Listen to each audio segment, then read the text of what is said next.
Use करना है this और दीज को, ठीक है। ये देखिए हमारे पास बुक पे ये है, जैसे यूज़ ऑफ दिस और दीज, इससे हमने सेंटेंसेस कंप्लीट करने हैं। दिस का वर्ड जो है वो हमारे पास एक जैसे जग है, एक जग है, उसके लिए हम यूज़ करेंगे दिस। दिस इज़ आवर जग। या आपके पास बुक्स हैं, ज़्यादा सारी बुक्स हैं, तो हम इसके लिए क्या यूज़ करेंगे, दीज, ठीक है। ये देखें बोर्ड पे लिखा भी हुआ है दीज। इसी तरह आपने ये वाला पेज करना है, this is our table, these are pencils, this is our chick, these are bees, ठीक है। ये वाला पेज आपका CW पे। और इंग्लिश कॉपी का आपने काम शुरू करना है। थर्ड टर्म हमारा स्टार्ट है। थर्ड टर्म पे हमारा पेज नंबर 1 है, fill in the blanks with this और दीज, ठीक है। ये वाला पेज हमारा बना हुआ है थर्ड टर्म की कॉपी पे। आपने इसको इसी तरह यूज़ करना है, दिस और दीज को। आपके आगे ऑब्जेक्ट्स भी बने हुए हैं। एक चीज़ है जैसे एप्पल, तो इसके लिए दिस का वर्ड यूज़ हो रहा है। ये ज़्यादा सारे एप्पल्स हैं, तो आप क्या यूज़ कर रहे हो, दीज। क्लास अब हमारा उर्दू का काम है।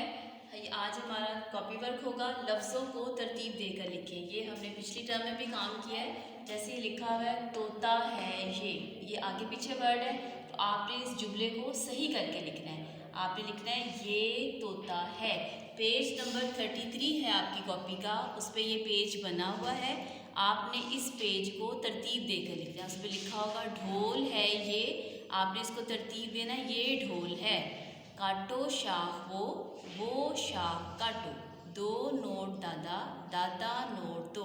33 पेज आपका CW पे होगा और 34 पेज आपका होमवर्क पे होगा। फ्रेंड क्लास हमारा मैथ्स का कॉपी वर्क है। हमारे पास है शेप्स नेम, ठीक है, सर्कल, ट्रायंगल, स्क्वायर। ये आपने पेज नंबर 1 पे थर्ड टर्म की कॉपी आपकी बनी हुई है, पेज नंबर 1, ठीक है। ये आपने CW पे करना है और सेम होमवर्क पेज नंबर 2 पे आपने इसी तरह करना है। ये हमारा पिछली दफ़ा भी थोड़ा सा काम था, इस बार भी इस टर्म में भी है, सर्कल, ट्रायंगल, स्क्वायर, ठीक है। ये वाला आपने काम लिखना भी है और इसको याद भी करना है स्पेलिंग्स।